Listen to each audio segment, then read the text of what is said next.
સદગુરુદેવની જય, રામા પીરની જય, વાલા આત્મબંધુઓ બધાને ખૂબ ખૂબ સીતારામ. આપ બધા સાંભળો છો, જુઓ છો, કંઈ ભૂલ થાય તો માફ કરજો. આજે આપણે દિહળ ભગત જે થઈ ગયા ધાંગધ્રામાં એની વાત કરવી છે, કારણ કે ખુદ ભગવાન એ દિહળ ભગતનું સ્વરૂપ ધારણ કરી અને જેલમાં પોતે હાજરી આપે છે. કારણ કે ભજનમાં ગયા છે અને ભગવાન ભગતની લાજ રાખવા માટે પોતે એનું સ્વરૂપ ધારણ કરીને આવે છે. એ દિહળ ભગતનું આ 90 વર્ષ થયા છે, ઇતિહાસ થયો. એ આ મહાપુરુષ આ કળયુગમાં પણ તેની આપણે આ વાત યાદ કરીએ છીએ.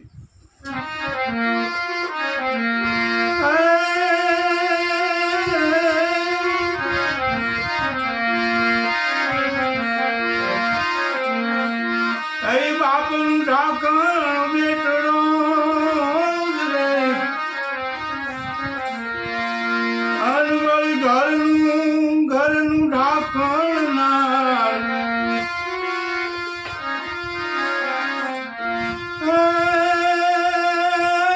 ભગતનું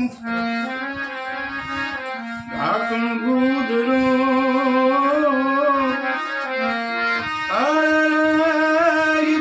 તારી દે જોને ભવ પાર. નારી નારી તું નારાયણી, અન નારી રતનની ખાણ, જોને નારી થકી નરની પૂજા,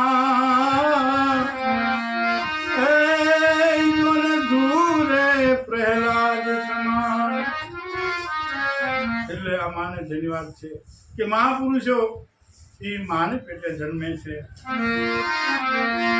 એવા આ દિહળ ભગતની વાત, ધાંગધ્રાના એ દિહળ ભગત, અને જયારે 90 વર્ષ ક્યાં થયા છે હજી આ કળયુગમાં એ દિહળ ભગત જેને આ દુહામાં કહે છે કે બાપનું ઢાંકણ બેટડો અને ઘરનું ઢાંકણ નાર, ભગતનું ઢાંકણ ભૂદરો એ તો ઉતારે ભવપાર. જેને ભગવાન ઉપર ભરોસો છે, જેને ઈશ્વર ઉપર ભરોસો છે અને એને ભજે છે, તો એની ભગવાન લાજ રાખે છે. એવા આ દિહળ ભગત અહોની હરિસ્મરણ અને નોકરી રાજની છે, છતાં એના અંતરમાં તો દ્વારકાધીશ ભગવાન વસેલા છે. અહોની સ્મરણ કીર્તન ચાલુ છે અને કહે છે બરાબર રાત્રિની નોકરી છે અને દશક એની નીચે સિપાહીઓ છે. એ ધાંગધ્રાના મહારાજા જે અજીતસિંહ છે એ બહુ જ કંટા, એટલે બહુ જ તીખા સ્વભાવના છે. બિલકુલ રાજની અંદર ખોટું ચલાવી લેતા નથી. કારણ કે કહે છે એ અજીતસિંહ અને એના ગામડાઓ જે આવતા હતા ધાંગધ્રાના તાબામાં, અને એ તાબાના ગામડામાં કોઈ બારવટીઓ આવ્યો હોય અને એ ગામ લૂંટી ગયો હોય તો એને લગભગ બધું આવીને માફી માગીને પાછું દેવું પડે. એવા બહુ જ સ્વભાવના તીખા હતા કે છે ધાંગધ્રાના મહારાજા અજીતસિંહજી. એટલે કોઈ બારવટિયાઓ પણ ખબર પડે કે આ ધાંગધ્રા સ્ટેટની જાન નીકળી જાય તો લૂંટાય નહીં, એને ન લૂંટાય. કારણ કે અજીતસિંહ બહુ જ સ્વભાવના ઉગ્ર હતા, ખોટું બિલકુલ ચલાવતા નહીં. અને એ રાજમાં એ આ દિહળ ભગત એક સિપાહી છે અને એ પોતે રાતની નોકરી કરે છે અને જાય છે. અને હળવા ડગલા ભરતા ભરતા ઘરેથી નીકળ્યા છે. સાંજનો સમય છે અને હૃદયમાં રામ સ્મરણ ચાલુ છે અને પાછળથી કોઈ સાજ પાડે છે કે એ દિહળ ભગત, એ દિહળ ભગત. કારણ કે ઘરે ગયા તો ઘરેથી એવા સમાચાર મળ્યા કે એ તો જેલે ગયા છે, કારણ કે રાતની નોકરી છે રાજની. એટલે હાથ પાડે છે ત્યાં દિહળ ભગતનું સ્મરણ ચિંતન ચાલુ છે ભગવાનનું, પણ તરત પાછું વાળીને જોઈને ઊભા રહી જાય છે. એટલે આવીને ભાઈ વાત કરે છે કે દિહળ ભગત સીતારામ, કે બોલો ને ભાઈ, કે આજ રાતે ભજન છે આપણે કુંભારવાડામાં ને તમારે આવવાનું છે, પણ મારે રાતની નોકરી છે, નોકરીમાંથી છૂટું થવાય નહીં. અને તમને તો ખબર છે આપણા રાજા બિલકુલ ચલાવી ન લે, કારણ કે નોકરીમાં હાજરી હોવી જ જોઈએ કે છે. આવી વાત કરે પણ હવે મારે તો તમને વાયક દેવાનું હતું, બાકી તો તમે જાણો, ભગવાન જાણે.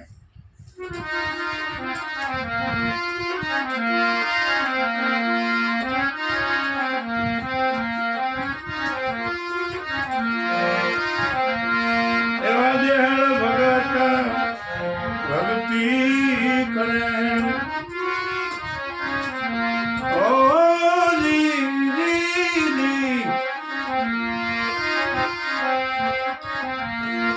અરે ધાંગધ્રા નગર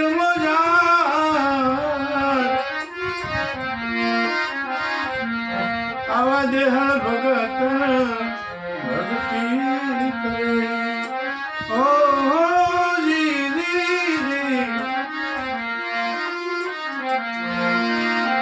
ચાકરી કરે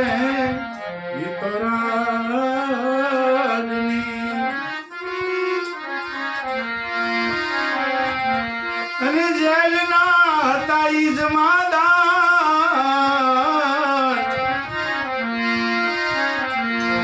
આવા દેહળ ભગત ભક્તિ કરે.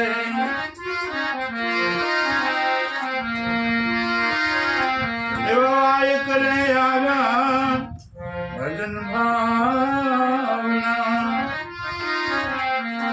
અને વાયક પાછા કેમ જાય, વાયક કેમ પાછું જવા દેવું? આ તો મારા નાથનું વાયક છે. આ નોકરી તો મને પાર ઉતારવાની નથી, અંતરે નક્કી કરી લીધું, કારણ કે આ તો મહાપુરુષ, એને આ નોકરી શું કરે, નક્કી કરી લીધું કે આજ તો જાવું છે.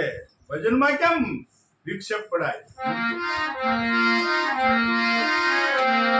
અને જેલે જઈ ઈ દગ સિપાહીઓનો ઈ બધા તાળાની ચાવીઓનો જુડો હાથમાં એમ નામ ફેરવે છે. કેમ કરવું? કારણ કે આ તો કંટો રાજા છે અજીતસિંહ, અને રાતે તો એ આંટો ફેરો મારવા આવે, એટલે મૂંઝાણા છે. ત્યારે ના સાગરી તો જે સિપાહીઓ છે એ પૂછે છે કે ભગત તમે કેમ ગુમસુમ છો અને કંઈક ચિંતામાં હોય, એવું શું કારણ છે? કે ભાઈ મારે મોટો પ્રશ્ન એવો ઊભો થયો છે કે આજ મારે વાયક આવ્યું છે, કુંભારવાડામાં ભજન ગાવા જવાનું છે. અને તમને ખબર છે ને, અજીતસિંહ રાતે આવ્યા વગર ન રહે, અને બહુ મુશ્કેલી થાય, એ ચલાવી ન લે. પણ મારે ભજનમાં તો જવું છે, મને વાયક આવ્યું છે. અને ત્યારે એ એમ કહે છે કે તો ભગત મુંજાવમાં ને જાઓ ને, એ તો અમે છીએ ને, પણ તમે છો, પણ તમે જાઓ તમતાર કહે છે. અને પછી તો મનમાં ધણીનું નામ સ્મરણ કરીને ડગલું ભરે અને કહે છે કે મારો ભગત જાય અહીંયા આગળ આગળ હું હાલું, એ હુએ ને હું જાગું, પ્રાણ થકી મને મારા હરિજન વાલા, એ મને પ્રાણથી વાલા છે, એવું એ સમજે છે કે મારો ભગવાન જે છે એને જોવાનું છે ને, એના ઉપર છોડીને હાલતા થઈ જાય છે. અને ભજનમાં બેસી જાય છે, રામસાગર હાથમાં લઈને મજીરું, એક હાથમાં મજીરું ઉગાડે, એક હાથમાં રામસાગર છે, અને જમાવી ભજન.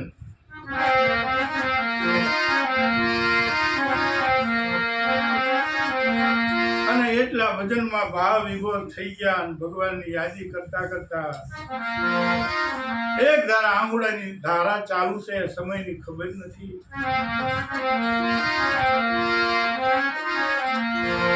વાયક આયા ભજન ભાવના, વાયક પાછા કેમ જાય, ભજન ગાય છે રે ભગત ભાવથી. અને ભજનમાં પછી પડી જાય પ્રભાત થવા આવ્યું. અને બીજી બાજુ 14 ભુવનનો નાથ એમના પથારીમાં તરફડિયા મારે છે. લક્ષ્મીજી પૂછે છે તમે કેમ આમ દુખી છો કે મારો ભગત ભજન ગાય છે, અને બીજી બાજુ ઓલો રાજા અજીતસિંહ જવાની તૈયારી કરે છે, 12-1નો ટાઈમ થઈ ગયો, ત્યારથી ભગવાન પીડાય છે, ત્યારથી દુઃખી છે. પણ શું એવું કામ છે કે ઈના જશે તો મારા ભગતને નોકરીમાંથી કાઢી નાખશે ને કેટલો દંડ કરશે એ નક્કી નહીં, અને જેલમાં પૂરી દેશે. તો એ તો તમારે જોવાનું, તમારા ભગત છે તો એનું કંઈક તમે કરો. અને 14 ભુવનનો નાથ પોતે દેહળના રૂપે પ્રભુ પધાર્યા. ઓ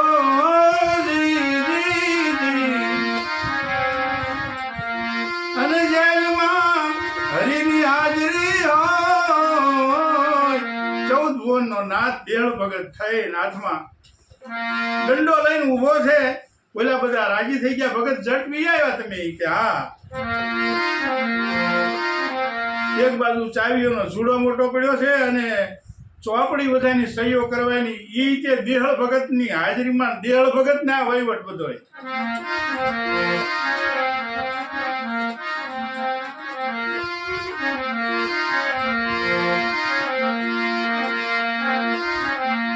રાજા આવે છે અડધી રાતના.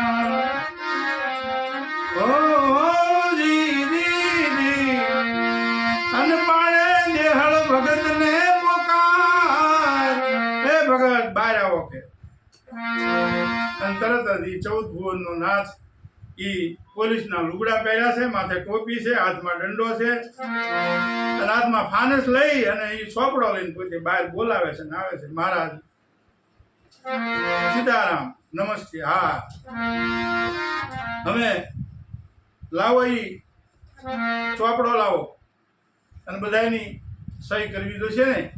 બધાને બોલાવવા, બધા સહી કરવામાં, અમારી હાજરીમાં બધા સહી કરો. એટલે 10 જણા ઈ ને આ દેહળ ભગત બધાએ સહી કરી. 14 ભુવનનો નાથ એક ભગત માટે આજ પટાવાળો થઈ ગયો, પોલીસ વાળો થઈ ગયો, જમાદાર થઈ ગયો, અને સહી કરે છે અને એને વંદન કરે છે રાજાને, ભગવાન પોતે. ના સરસ હો. હવે તમે શાંતિથી તમે તારે ચોકી કરો, હું જાઉં છું. અને પોતે જાય છે ત્યારે એની યારે સાગરીત છે, એ કહે છે કે મહારાજ આ દેહળ ભગતના ભજન સંભળાય છે. આપણે આવ્યા ત્યારે એ ઉમરવાડામાં સંભળાતા હતા. એટલે ભાઈ જવા દેવા હતા, દેહળ ભગત તો આવે છે ને તું શું આવી વાત કરે? પણ કે મહારાજ આપણે જવું હોય ત્યાં જવાય હો. એ કે મારે કંઈ આવવું નથી, આ દેહળ ભગત તો આવે છે કે છે. અને પછી તો બીજું તો એનું કોઈ હાલે નહીં. એટલે એ મહારાજા સાહેબ નથી, એ રીતે પાછા પોલીસના વેશમાં હારવા ઘર ભેગા થઈ જાય છે.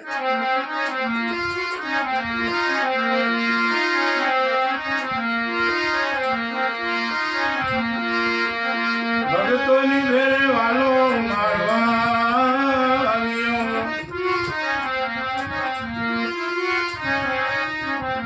અને સાંભળ્યો કરી ગયો સહી કરી નાખી ડાયરીમાં. પ્રભાતે દેહળ ભગત પધાર્યા.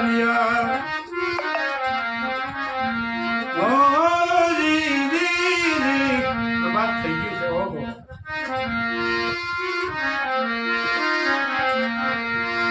અને સાંભળ્યાની જોઈ ભગતે સહી, દેહળ ભગત આવી હારી ભક્તિ કરે.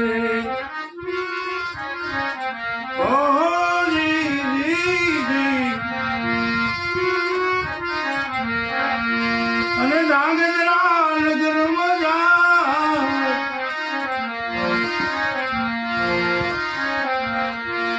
ચાકરી કરે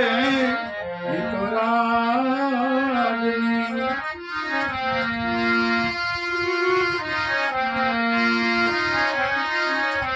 અને જેલના હતા ઈ જમાદાર, ઈ જેલના જમાદાર આવીને જોયું, કારણ કે સાંભળ્યો તો નાખી વિયોઈ ગયો છે ભગવાન. અને ત્યાં આ આવ્યા અને તરત અદૃશ્ય થઈ ગયા ભગવાન. અને એ કે ભગત તમે કેમ એકદમ મૂંઝવણમાં કેમ છો? એ કે મૂંઝવણ મારી ઈ છે કે અજીતસિંહ તો આવ્યા નહોતા ને, એટલે કે પણ આવ્યા હતા, કેમ આવ્યા નહોતા? તમે તો આ સહી કરી આ ચોપડામાં જો ને, તમારી સહી છે અને આ બધા 10 જણોની સહી છે. કે હે? તા કે હા. તા કે તમે પછી ફાનસ ને ચોપડો લઈને બહાર નહોતા ગયા? અમે બધા આવ્યા, અમે બધાએ સહી કરી. એ કે ક્યાં? તા કે હાલો. પણ હારે છો ને તમે?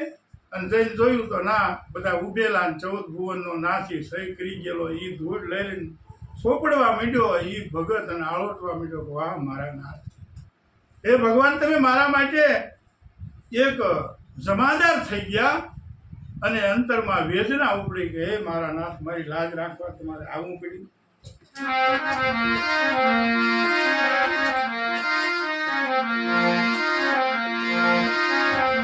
નોકરી કરવી તો મારા નાથની આવી નોકરીઓ ન કરાય.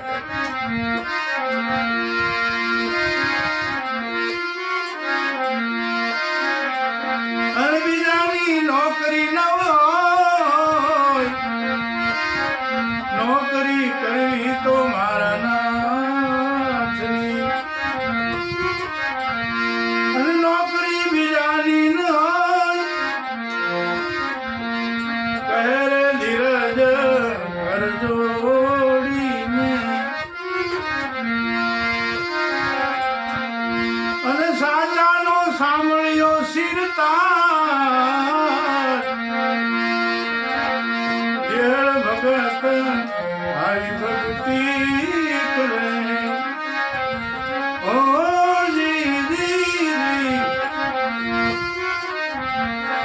અને પછી કે છે ઈ પટોન, ઈ સોપડિયું, ઈ હવાર પડતા બધાને હાજર થાય છે અજીતસિંહને ત્યાં. અને કહે છે મહારાજ, આલ્યો આ બધું મારે આજથી નોકરી કરવાની થતી નથી, પણ તમને શું વાંધો છે? તમને પગાર વધારી દઈ કે છે મેં.